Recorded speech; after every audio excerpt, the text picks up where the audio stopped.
Bismillahirrahmanirrahim. Assalamualaikum warahmatullahi wabarakatuh.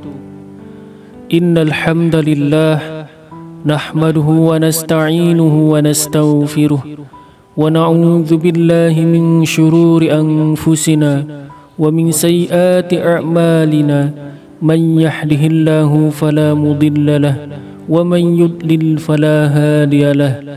Asyhadu an la ilaha illallah wahdahu la syarika lah wa asyhadu anna Muhammadan abduhu wa rasuluh. Allahumma salli wa sallim wa barik ala sayyidina Muhammad wa ala ali sayyidina Muhammad. Syukur alhamdulillah kita bisa berjumpa lagi di channel ini.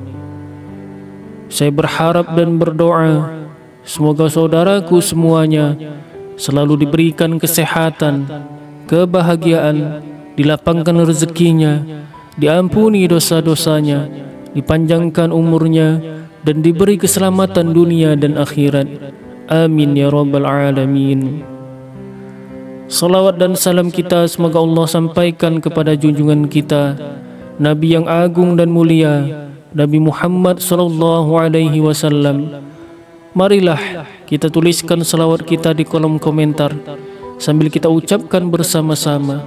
Semoga apa yang kita lakukan menjadi bukti kecintaan kita kepada Rasulullah sallallahu alaihi wasallam.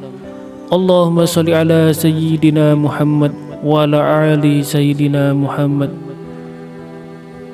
Saudaraku yang dirahmati oleh Allah Subhanahu wa taala, jodoh memang sudah menjadi rahasia Allah Subhanahu wa taala yang harus kita percayai. Karena rezeki, jodoh dan maut adalah mutlak kekuasaan Allah Subhanahu wa taala. Kita sebagai manusia berkewajiban untuk berusaha dan berdoa untuk menjemput datangnya jodoh. Jodoh adalah hal yang diidamkan oleh setiap orang, terutama orang yang masih sendiri. Kapan jodoh akan datang? Mengapa jodohku seolah-olah terhalang? Pertanyaan-pertanyaan seperti itu terkadang mengusik pikiran kita. Allah Subhanahu wa taala berfirman dalam Quran surat An-Naba ayat 8. A'udzu billahi minasyaitonir rajim. Wa khalaqakum azwaja. Kami menciptakan kamu berpasang-pasangan. Lalu dalam Quran surat Al-Mulk ayat 21. Amman hadzal ladzi yarzuqukum in amsaka rizqah bal laddu fi utuwi wa nufur. Atau siapakah yang dapat memberimu rezeki jika dia menahan rezekinya? Sebaliknya, mereka terus-terus dalam kesombongan dan menjauhkan diri dari kebenaran. Kemudian dalam Quran surat Al-Fajr ayat 16.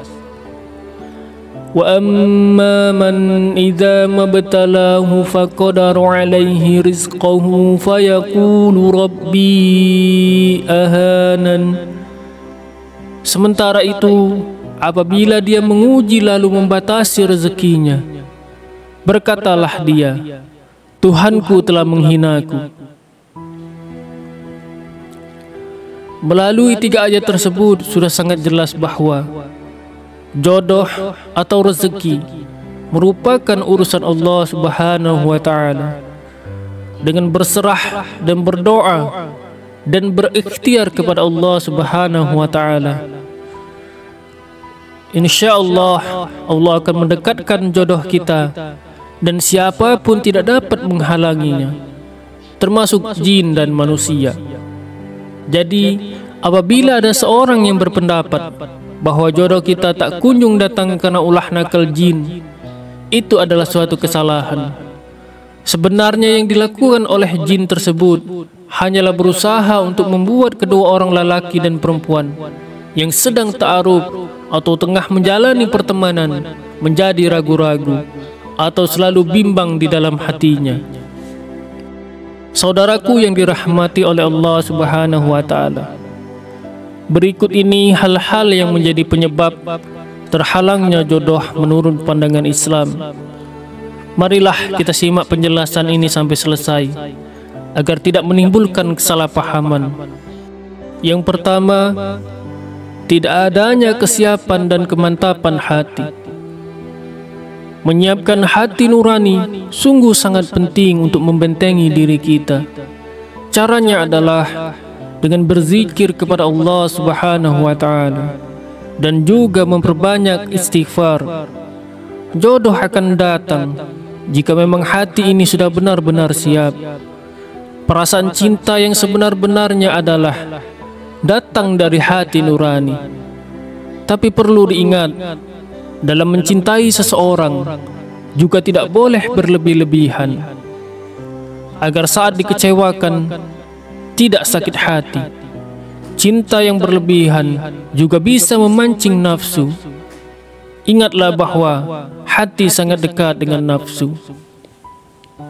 Kemudian yang kedua, berharap kriteria jodoh yang terlalu tinggi.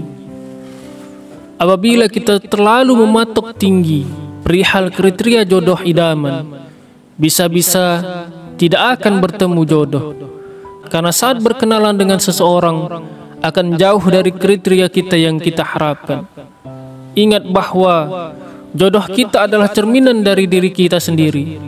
Bagaimana kita, itulah gambaran jodoh kita nantinya. Untuk itu, dalam menentukan kriteria jodoh, terlebih dahulu kita harus paham diri kita bagaimana, sehingga jodoh yang kita cari juga pasti akan kita temukan dengan perlahan-lahan. Ingatlah bahwa di dalam Al-Quran pun telah dijelaskan, lelaki yang baik hanya untuk wanita yang baik-baik, dan sebaliknya. Begitu pula laki-laki yang buruk hanya untuk perempuan yang buruk pula. Begitupun sebaliknya.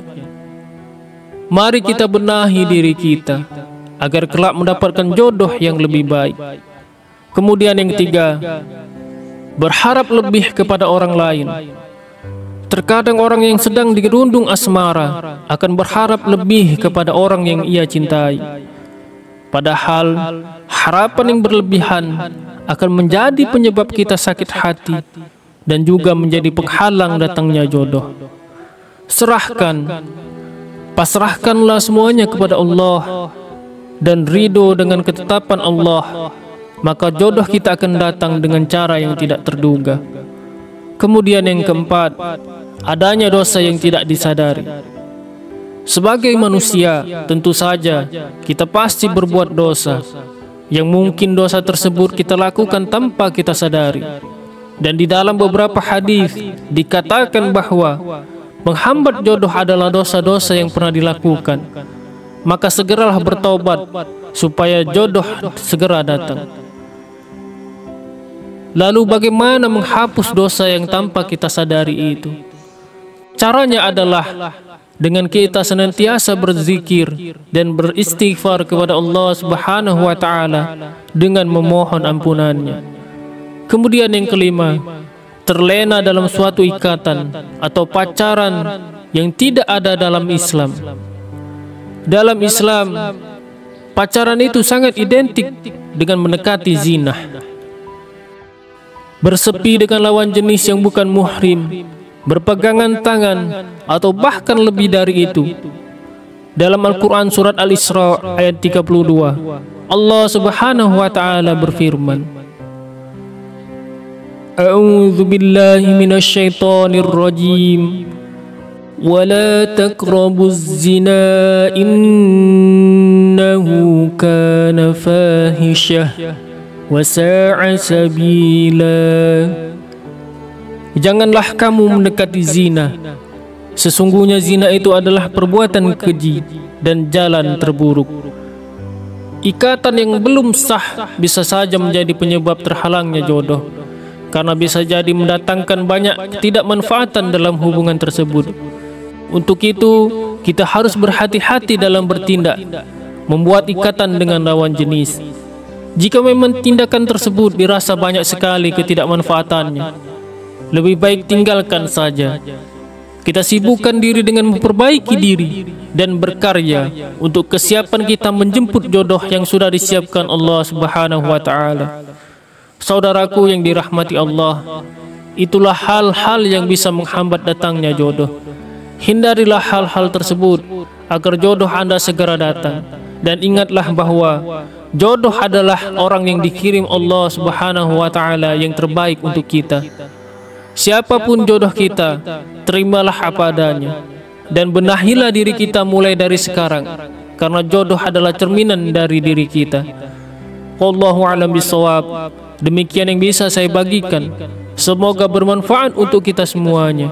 Amin ya rabbal alamin. Wassalamualaikum warahmatullahi wabarakatuh.